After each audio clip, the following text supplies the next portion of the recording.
Jools Holland's back with Later Live tomorrow night, kicking off with Franz Ferdinand and legendary singer-songwriter Carole King. That's at 10. Back to tonight on BBC Two, and Stewart Lee is about to climb aboard his comedy vehicle.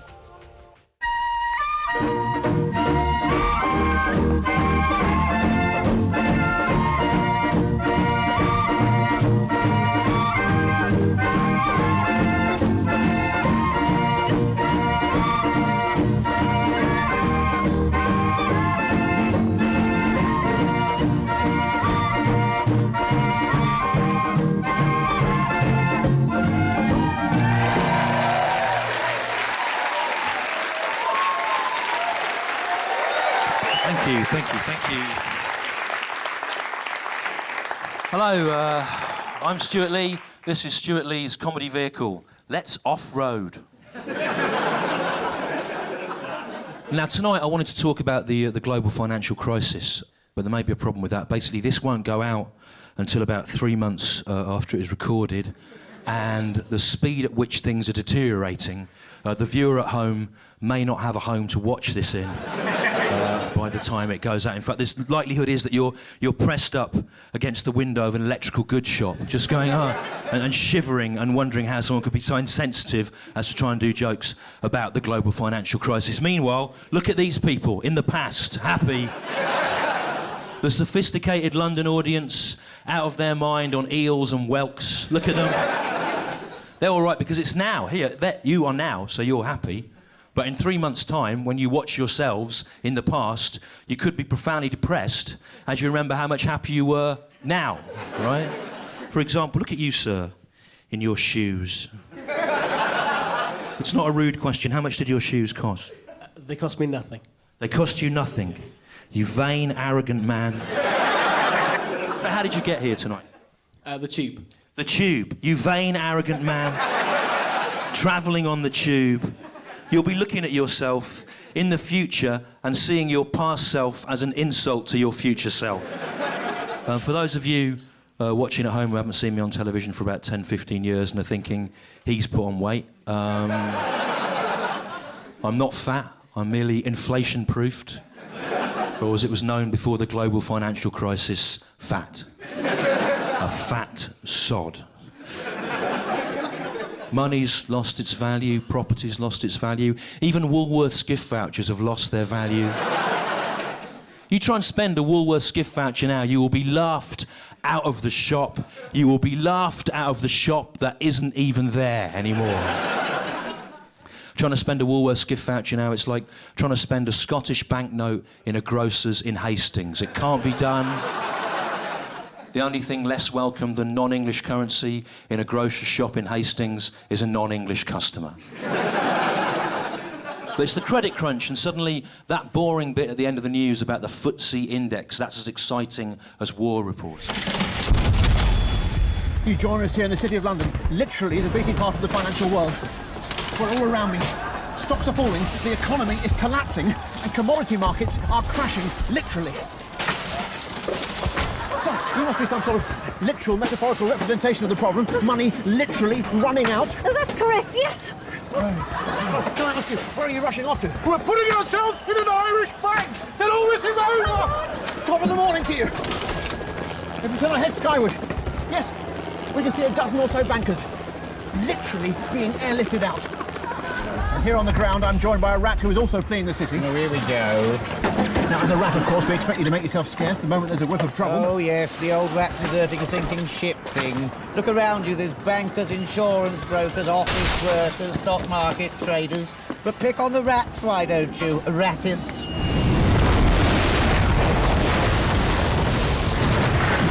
And even as we speak, this satirical item is literally collapsing under its own weight! Now, before all this happened, all that was on television all day was programmes about how to buy a house, do up a house, or sell a house for more than you paid for it, or all three simultaneously. And these programmes were invariably presented by vile, shallow women whom one couldn't help but find strangely attractive, despite despising them and everything they stood for.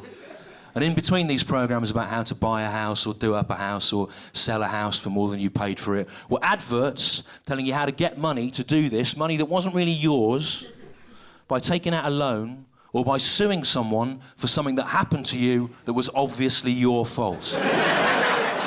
Did you slip in some cheese? Did it make you hate cheese, which you had previously loved? Why not sue a cheesemaker? Sue him for all the cheese he's got. Drive him out of the cheese-making business. Did you burn your face with an iron? Why not sue Prometheus, the god that invented fire? Or an Iron Age chieftain for having the temerity to popularise the metal? Or else you could take out a loan, or else you could consolidate all your existing debt into one single, more manageable, but equally massive debt. Never seemed to make sense to me. Could I just point out at this juncture that I am not fat? I've merely consolidated all my existing fat into one single, more manageable, but equally massive unit of fat. But the property market has crashed. There's no need for those kind of programmes anymore. All Channel 4 should do, really, is make programmes which encourage us to turn our luxury houses back to the valueless state they were in before we did them up, in the hope of escaping negative equity. Destroy your home on Channel 4. Colin Deacon spent literally years making his dream home a reality. But thanks to the credit crunch, his massively improved property is now worth less than it was before he began work on it. Well, Colin, it's bad news, isn't it? Colin, what should we do now? My aim is the destruction of all I have done. Destruction. The annihilation of the self in the hope that I can somehow turn back time back to before. Before? Before you invested all your savings in the property? Before. Before you borrowed heavily against the property? Before. Before your wife left you?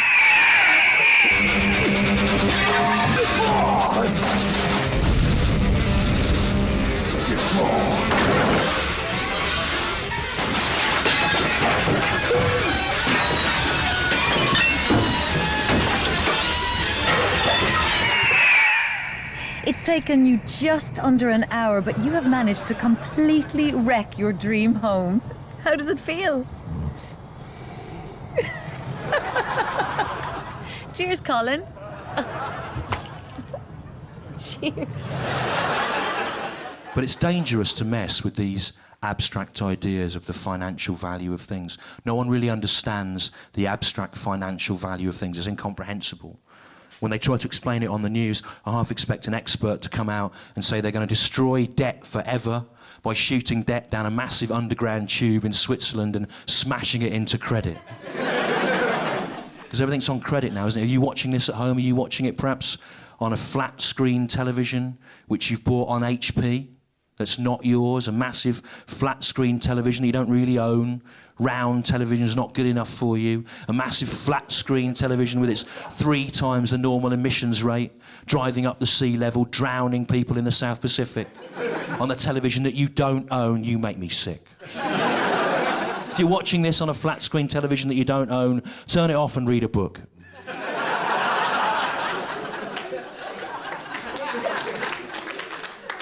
Yes, they're applauding you for your crassness. They're applauding you from the past, whatever problematic situation you're in now in the future, but you'll be able to look at them from the future and go, well, I expect they're all worse off now. You can't escape the fact things aren't worth what they were.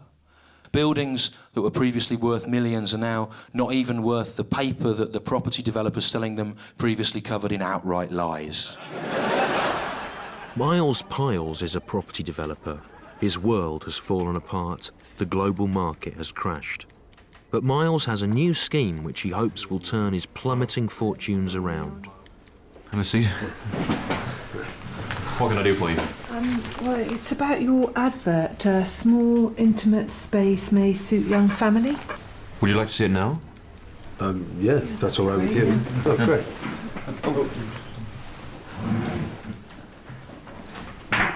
Sorry, if you could just hold. Yeah.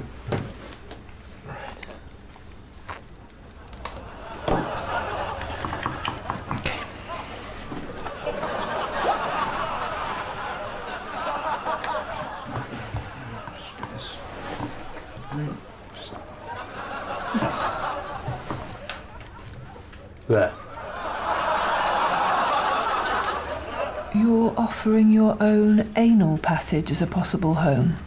Yeah, And we'd live in there? that's right. How old is it? 29 years. How many bedrooms? 3. 3. Oh, it's not as small as it looks then. It's deceptively big. Is there room for extension? Well, once you're in there, you can do what you like. Oh, you'd like to live in a property developer's duodenum, wouldn't you, Leon? If we just have a look round that corner there on the right. Oh, yeah, that would be great for storage space, wouldn't it? Oh, I have to say that a man's actual anal passage isn't the kind of place we'd normally consider for a family home. OK, well, it's very tempting, but there's one thing. If we were to live there, would your anal passage be functioning as an anal passage? Functioning. Yeah. Would it be working as an actual anal passage?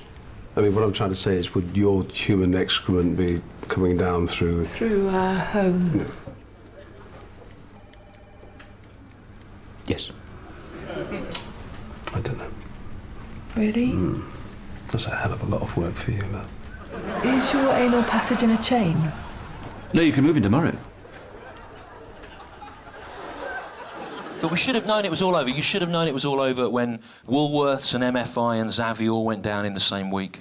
And if you're of a certain age like me, you probably have very nostalgic memories of Woolworths. It probably means a lot to you. You used to go into Woolworths, didn't you, on Saturday mornings with your pocket money and you'd... the singles, they'd have the singles, wouldn't they? All the 7-inch singles they used to have in the charts. Remember on the vinyl, the old vinyl they used to have, didn't they, in the 70s? All the proper bands from then when we were kids, yeah, all the Rubettes and Mud and Chicory Tip, yeah. Not like the bands they have now, stupid modern bands all made out of wire and electricity. The proper old bands, and you buy the single, wouldn't you, the singles, the old singles they used to have in the old days, proper. Very nostalgic feelings towards Woolworths. The pick and mix, remember the pick and mix and Woolworths, all the sweets individually wrapped. Proper old-fashioned sweets, yeah. Not like the sweets they have now, or with knives in them and AIDS. Yeah, proper old-fashioned sweets they used to have, yeah. Very nostalgic feelings for Woolworths. You used to go in, didn't you, Saturday mornings with your pocket money and you get the old 7-inch singles they had and the pick and mix and there must have been something else they sold.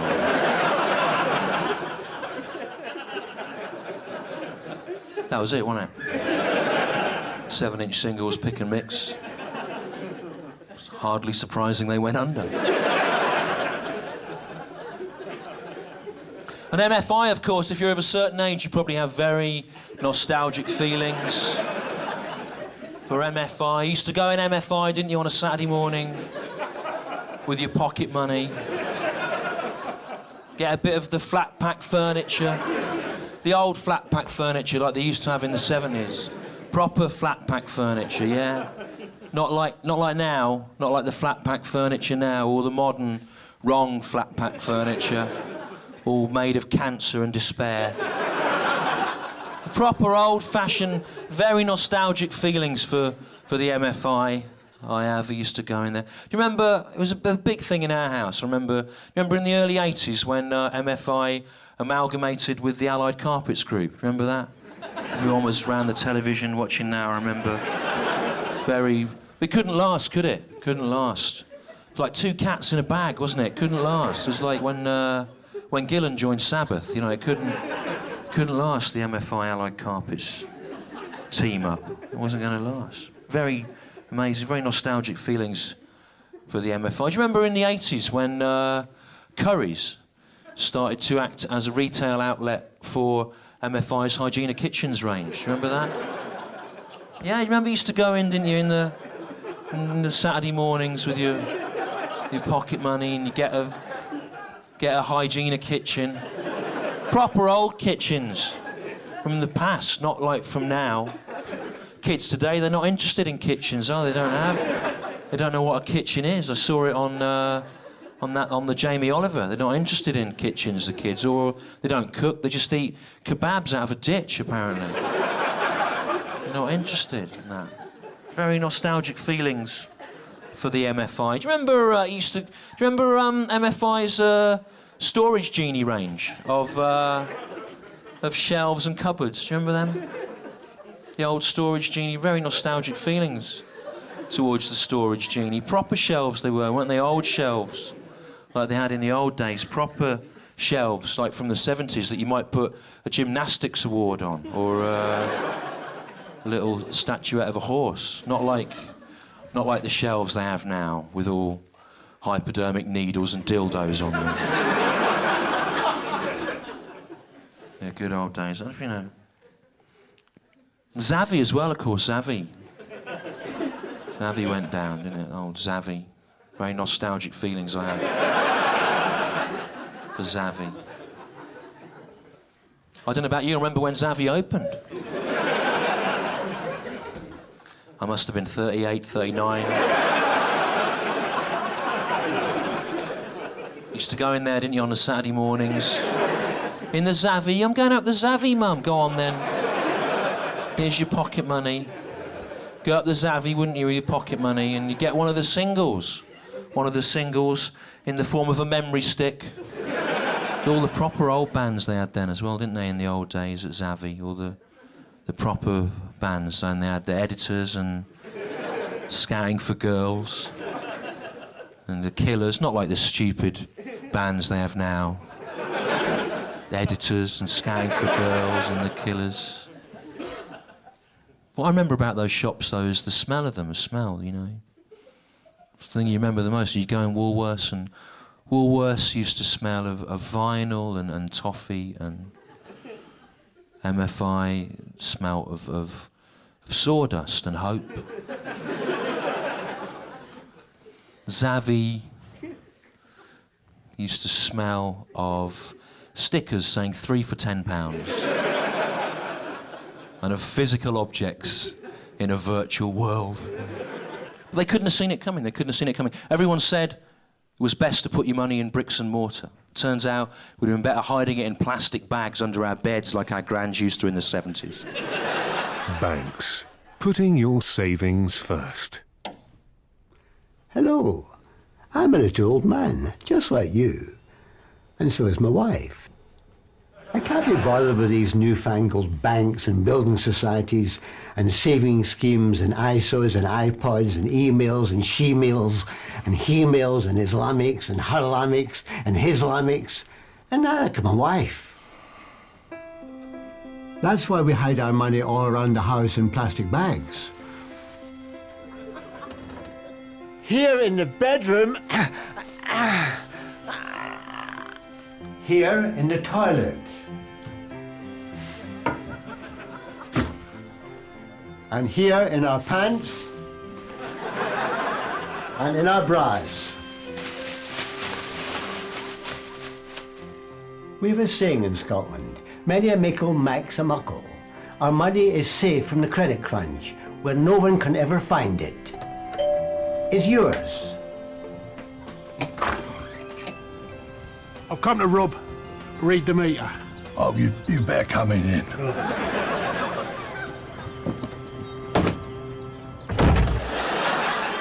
Basically, what's happened is somewhere along the line, as a society, we confused the notion of home with the possibility of an investment opportunity. What kind of creature wants to live in an investment opportunity? Only man. The fox has his den.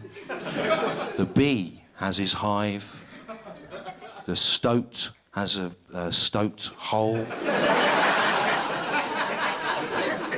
But only man, ladies and gentlemen, the worst animal of all, chooses to make his nest in an investment opportunity. Snuggle down in the lovely credit, all warm, in the mortgage payment.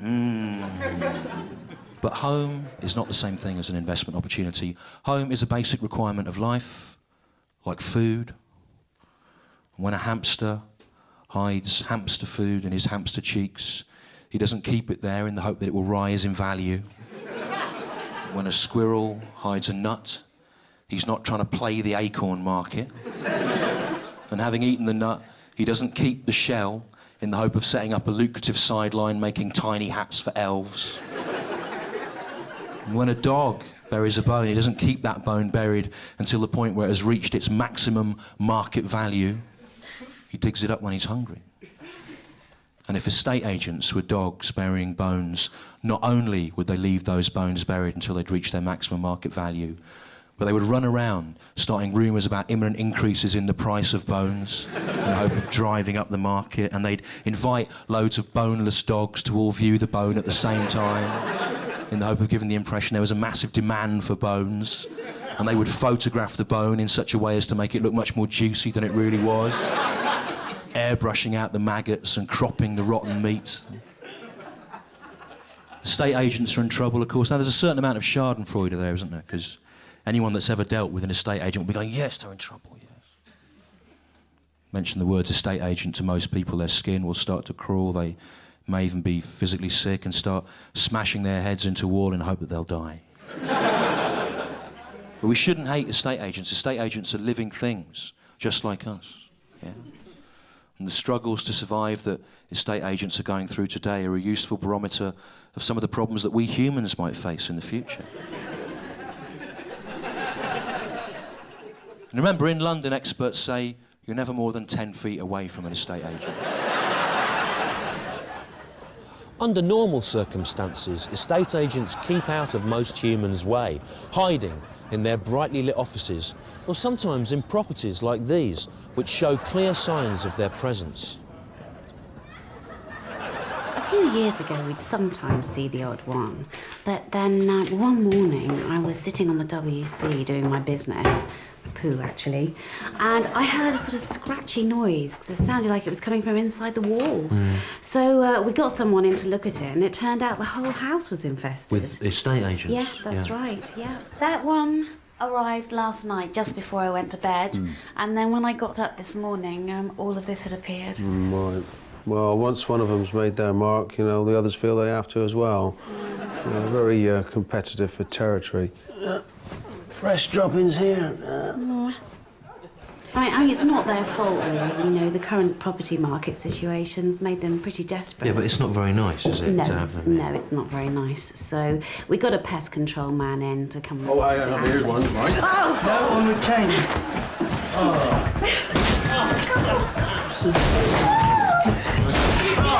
Sick! Oh, you can stand No. there. Listen, it's all right. I've laid down poison, so he's probably already dying. Oh.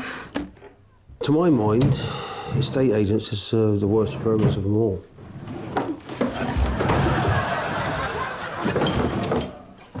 Once I seen two estate agents fight each other to the death. To the death, mind, over the deeds of a 2-bedroom flat in Gosport. Weren't even double glazed. Well, some people say the only good estate agent is a dead estate agent. I don't know if I agree with them. Off-street parking. If anything, they're less use when they're dead. You try buying a partial loft conversion off one of them. Can't be done. But who's to blame for all this? Well, we could blame the deregulated economics of the Thatcher-Reagan years. We could blame Gordon Brown. We could blame the banks, which lent us money we couldn't really afford to have. But really, we're to blame. Well, you're to blame. I'm not really to blame. I've always been very frugal. Never taken out a loan. I'm not in debt. I've lived in the same small flat for 11 years. It's finished to a very low spec, I'm told. I don't have any light fittings. You got light fittings? Yes. I don't have any door handles. Put my hand in a hole and kind of pull them back. I don't have a dishwasher. Do you have a dishwasher? I don't. Oh, I can't wash my dishes. I don't own a dishwasher. This suit isn't mine. I was lent this suit by the BBC, who told me that I didn't own any clothes that were suitable to wear on television. But we're to blame. We confused the notion of property with the notion of home, and we thought that our homes had made us rich because estate agents lied to us, obviously, about how much they were worth, and then we spent that money that we didn't really have on rubbish. Rubbish, rubbish, rubbish. A new car, an expensive hat,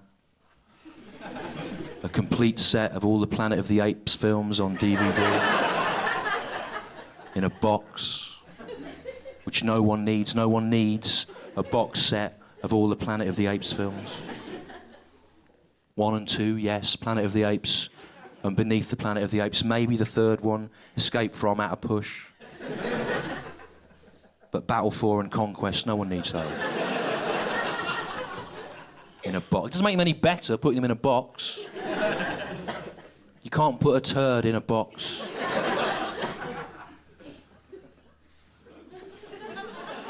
You can put a turd in a box. Many Liberal Democrat MPs have. You can't polish a turd. You can lacquer a turd. You could make it into a paperweight or a cudgel. You can lacquer a turd. That's not the point. The point is that our homes, which we don't own, are full of rubbish that we bought on credit and now someone's got to pay. You remember that sculpture you bought in IKEA or Habitat? It was like a copy of an abstract Henry Moore type sculpture, but an abstract Henry Moore type sculpture was made by Henry Moore himself with some kind of veiled purpose in mind.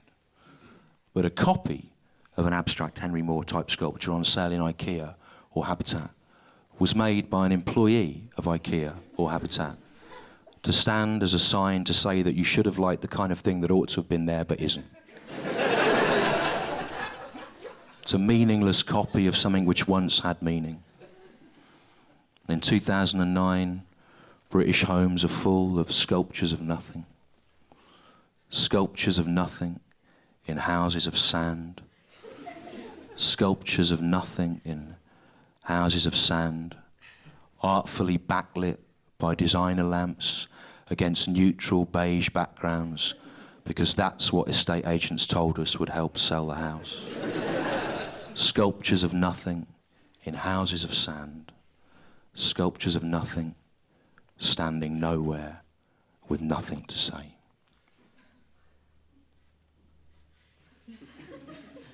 And that, ladies and gentlemen, is how you finish a comedy show during a financial downturn. Thank you very much. Good night.